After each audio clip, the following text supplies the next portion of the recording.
You're watching I Love My Job tonight, and we thank you very much for that. We got two great guests. We've got tons of information that you need to know. Deborah Mack is with us, attorney at law, MBA.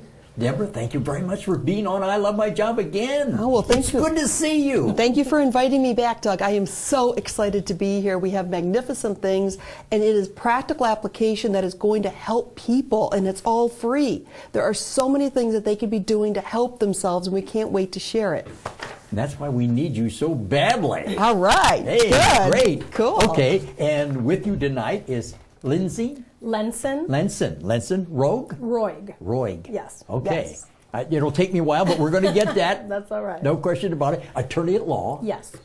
Practicing lawyer. Yes. And I just joined Debbie about 6 months ago. Well, and good. And I help her out. Congratulations. Thank you very much. She's a big-time Washington, D.C. lawyer who has Whoa. come to Mansfield. Yes, but she's originally from here. I'm a Mansfield girl, though, yes. Okay. Yeah. And tell us, Washington, D.C., just quickly, how'd you get here? I mean, obviously you're a Mansfield girl, but... Right. Came back, just had kids, and came back, and my family's here, so I wanted to be in the area and help the local community, which I've been able to do with Debbie, which has been phenomenal. Good, Yeah. good. And we got a long list of things to talk about. Yes. Let's get started. I'm going to go through all of these, but I need you to explain all of this to you, us, both of us, and the listening audience, of course, viewing audience. Student loans. Well, Big issue. What is happening is that people are supposed to be going onto a government website and consolidating their student loans in order to slowly pay them back over a period of time. And the most logical for most people is called income driven. So they can be either income based or income contingent, but the broad thing is just income driven. So depending on the size of their family and how much their annual income is for the entire household, we're able to determine about how much they're supposed to be paying it back. So people come into our office and we go to the website and we figure out down to the penny what they're supposed to be paying back. What happens, Doug, that's the problem, is, for example, we have a single mother. Mm-hmm. So she's getting a couple $100s a month for child support, but she has a modest house payment. She has a modest car payment, and then she's supposed to be paying an extra $392 a month on her student loan. Ooh. Yes. So we had one lady paying back over, I would say probably it was supposed to be like that $390 payment, and then we put her into a Chapter 13 bankruptcy for another reason. Well, her total amount that she's paying back is only like $400, but that includes her car payment of $346. So basically, we were able to lower her interest on her car in addition to putting in that student loan payment, and she only pays $70 a month for the attorney and the trustee fees, plus a lowered car payment, and she is just giggling. She is so happy because now she can keep her house. If we weren't able to do that, she would have to give up her house. Yeah. So that's one of the advantages that we have. Plus, we're extending it out for a full 60 months to keep all of her payments low. So she's already inside of the, like at the forbearance period, or this, a period of time that she has to pay things back under the consolidation, but the payments are all lowered for that period of time. So, you know, her son will grow up, maybe she's going to be getting a raise or going back to college to get more income. Sure. And after that point, she'll be in much better shape. That's great. Yeah, so. Why don't more people know about you guys? That's why we're here. Yes, that is why we're here. And actually, we probably have clients in almost every large company that there is within Mansfield, so most of our practice is based upon referral. The beauty of coming in to see you is that we're able to educate people so that they can learn more and protect their rights. You know, our laws and the government is designed to help people, but unless the word gets out, they just don't know what they're entitled to. And that's what you're all about, information. Absolutely. That's great. Okay, so what we're saying to people, which it seems like everybody's got a student loan, for goodness gracious, right. And what they should do is immediately come to you guys, you ladies. Right, and even if they don't want to come to us, we're going to be having it on our website, so they can go to our website and to get the links. We have a lot of links on our website that you can just go in there and look. to see what you're entitled to. One of the big differences that people don't know is that when you have a student loan and it is dealing with medical things or health care, any kind of education or any nonprofit, you only pay what you owe for 10 years and you're done. Otherwise, if you have another degree like a lawyer or an MBA, you pay back what you can for 25 or 20 years. The law changed. Whoa. Yes. So it's wonderful to get people in and have them just make sure you've got the proper consolidation on your student loans. Okay, going to take a quick break. Once again, you're watching I Love My Job. We're talking to two attorneys with tons of information, things that you really need to know. I'll tell you what, you ought to get on the phone and call your friends and relatives and say, tune in to this show now. We're coming right back with I Love My Job right after this.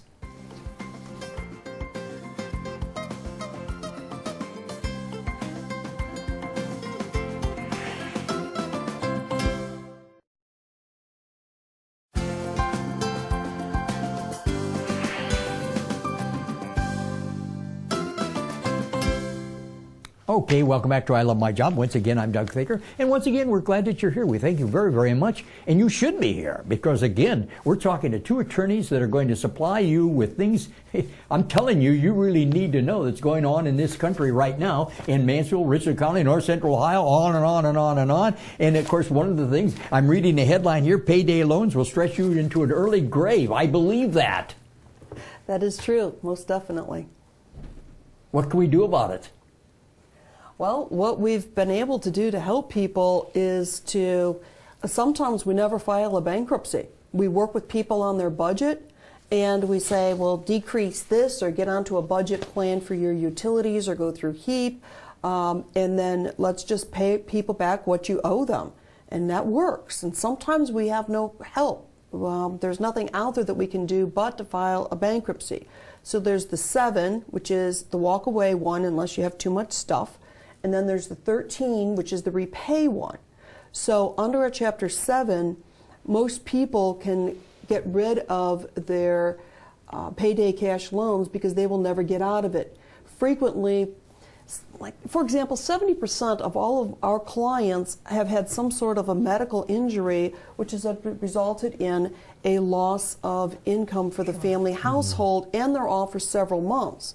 And then sometimes they go back to work and their family medical leave has, they'll let them go back for one day and then they're terminated because the employer is worried about, keeping their production up. Sure, right. So they're forced to go to a payday loan to make their car payments so they can get to work or get to the doctor. Well, when you get several of those lined up and they're all at a very high interest rate, they just go on and on and on. Yeah. And so people are robbing Peter to pay Paul, and they're mortified. They're just ordinary people that have just had some really bad luck. Yeah. Just trying to work hard to pay their bills like everyday people. Just Exactly. trying to Right. survive. And you just feel so bad, and they feel terrible coming in to see me, and they're humiliated and mortified. So what we do is, going back in the 7, you can file a Chapter 7 every 8 years, or we put them into a 13 where sometimes there's other advantages, and we were able to let them pay their bills out over a period of 3 to 5 years. So when you go back into a 7, then if you had like too much stuff, in a bankruptcy you're only allowed to keep so much stuff. So if you have like a $6,000 return, for example, maybe the trustee would let you keep $1,700, but you'd have to give the rest of that, and then the money would go back to the payday lenders and the other creditors. On the other hand, in a Chapter 13, what we would do with those loans, and we'll talk more about the title loans coming up, is we would work it out so a percentage is paid back to the unsecured creditors, which means like anything not a house or a car. Okay. So you feel like you're almost in debtor's prison. Oh, definitely. And a lot of the clients come in you are devastated. We hear a lot of stories that, people are at their bottom level and they just feel desperate and they just don't know what else to do. But after speaking with Debbie or myself, I can tell you just from experience and seeing them meeting with her, they just leave with relief because they know there's options and there's help for them that they didn't know before. And that's the whole point of our practice, is that she educates people on what are your options and gives them hope for the future, which is huge. You know, I'm hoping this early in the game, people are saying to themselves, how do I get a hold of you? Well, you can call us at 419-524-4683, or you can look at our website, which is ohiodebtrelief.lawyer. That's 419-524-4683, and it's also ohiodebtrelief.lawyer. Okay, so once again, you know, there's so much here to talk about, and it boggles my mind, really. So we're talking about whether we're bankruptcy Chapter 7 or Chapter 13 means a big difference. Correct. Right. Some people profit from a 7, which is a walk away, and then other times what we do in a 13 especially is we help people keep their houses if there's an arrearage, and we'll talk more about that with Lenson in just a moment. Okay. But in a 13, if you've owned your car more than 970 days, we can take the $30,000 that you owe. Maybe you had rolled negative equity, and we can reduce that down to what the value of the car is, Doug. We can take a 30% interest from a buy here, pay here, and reduce that down to 5.25%. What that does is the law provides that you can catch your breath. Yeah. You can actually start to get back on track, Yes, which is yes. going to help your health. Yeah. You can go back to work, and our society can continue on as a whole. But sometimes you just need to catch your breath. Yeah. We need to take a quick break. Once again, we're talking to attorneys who are providing you with education that you need to know. Stay with us. This is way, way too important to go away. Forget the fridge. We'll come right back.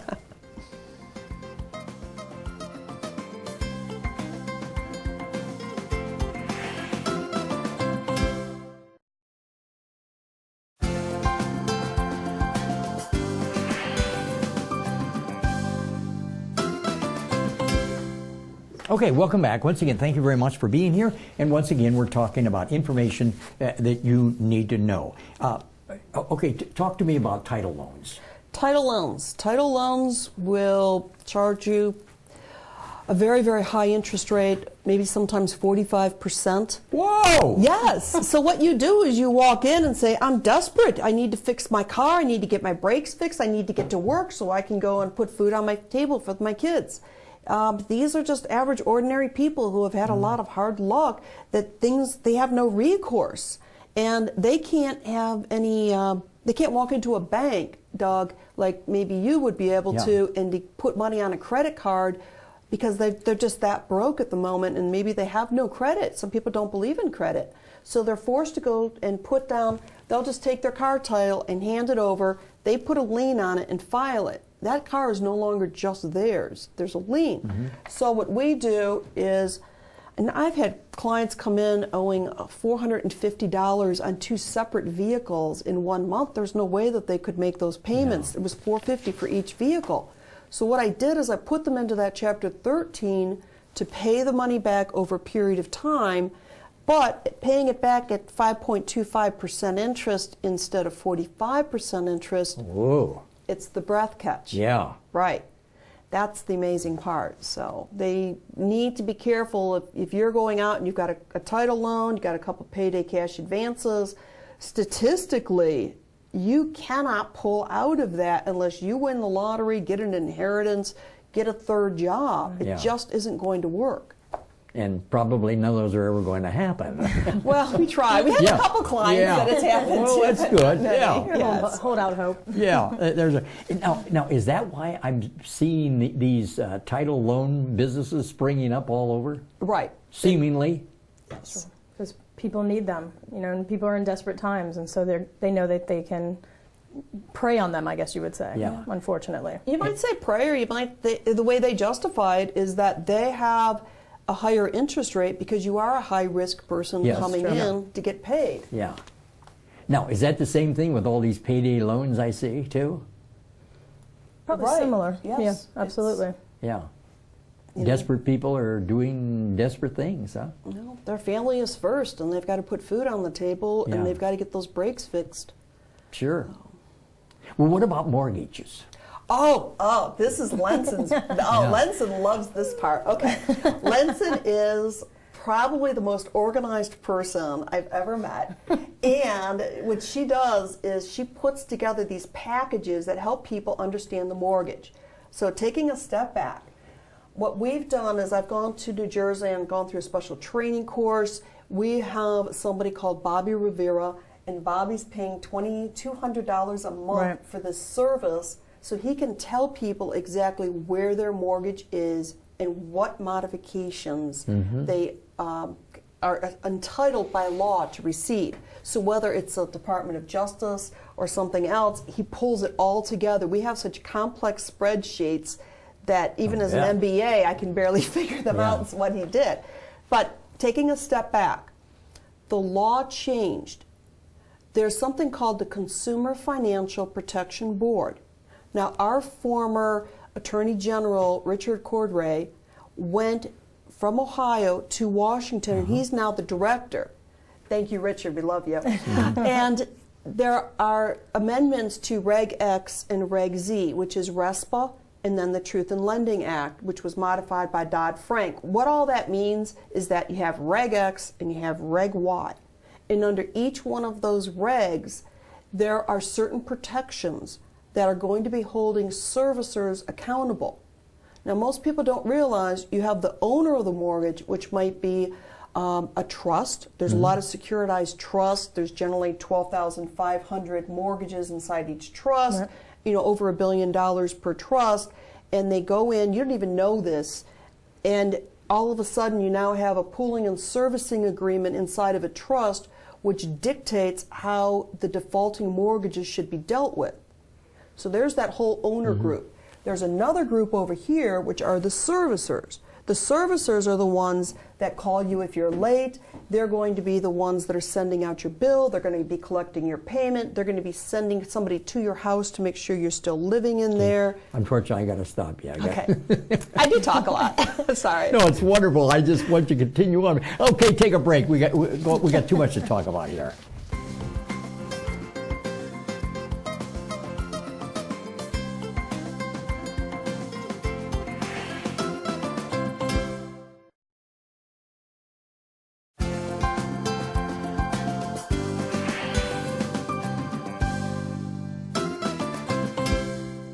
Okay, we're back. You're going to talk about mortgages? Yes, thanks, Doug. And Deb gave a great intro to kind of the background behind it. But what we can do for you is, let's say you're getting foreclosed on in your home. You've got served papers. That would be the time, if you haven't taken action, that's the time you need to contact us. Because that deals with timing as to how we respond to the court. We have to respond. We can set up a continuance if we need more time to look at your case, things like that. We can provide an answer. So there's dual tracking going on. If something happens to your home, you're behind in your mortgage and the mortgage company forecloses on you, we have a court case going on, a lawsuit. Separately, what I will be doing is setting up loan modification opportunities for you. It's actually called loss mitigation. I get a packet from your mortgage servicer, and that could be like Wells Fargo, Bank of America, Chase Bank, anyone like that. The people that you think own your loan, who really don't, that's who I'm going to be contacting. They're going to ask for a ton of information from you, and I'm going to fill out this extensive application for you. And we're looking at a couple options for you. Let's say you're not behind in your mortgage, but it's getting to be too high. You think the interest rate is too much, or you want your principal balance reduced. We can do a straight loan modification application. And that basically means we're trying to alter the terms of your current mortgage. We're trying to maybe get your interest rate down, or we're trying to see where all this money is going that your principal balance may have only went down $5,000 and you've had the loan 10, 15 years. Other things we can do, let's say you don't want to keep the home. Let's say you're indifferent. You said, look, Lenson, if I can't get my payment down, I really probably am going to have to move. We can look into a short sale option, and we can look into a deed in lieu. Now, the difference of those, people I think have heard of short sales. It means you'll put the house on the market, you'll get an offer for less than what is actually owed. So let's say basically fair market value of what the house is audited for, or appraised for, excuse me. Then you might get an offer. We'll set up the same thing. We'll put an application and we'll say, to the bank, here, we have an offer. We know it's not as much as due, but at least it's a short sale. We can get it. We won't have to foreclose. The bank really does not want to foreclose on the home. It is their last option as well. So we have short sale opportunities. Which avoids the bankruptcy, Yes. and it Yes. avoids a deficiency balance, so you don't Yes. owe anything after Oh, the fact. okay. Yes. And that's similar to the deed in lieu, DIL, deed in lieu. It's a deed in lieu of foreclosure. Basically, the mortgage company will take title back of the property. And again, that is a way to avoid foreclosure. It's a way to avoid a sheriff's sale. And it's a way to get your life back on track and your credit back on track. Now, Debbie did mention to you a service that we offer that no one else does in this area is we do consult with Bobby Rivera. He is a financial consultant out of New York, New Jersey. He's our number cruncher. He's the one who knows and has worked with all the mortgage companies that can say, based on who owns your loan, here's the options they have to give you by law. I'm sorry, my time. That's is shot. okay. There's You so mean- much information. Just I know. I contact gotta have us. you back. I gotta have you back. Okay, that would there's be wonderful. It just blows my mind. There's just so much. I'm Doug Figger. You've been watching I Love My Job. What a great program. Great attorneys. No question about it. We're going to have them back, but give them a call, will you? No, they can solve a lot of your issues and problems. I'm coming back next week. Doug Figger, thank you very much for being here, and good night. How about all that?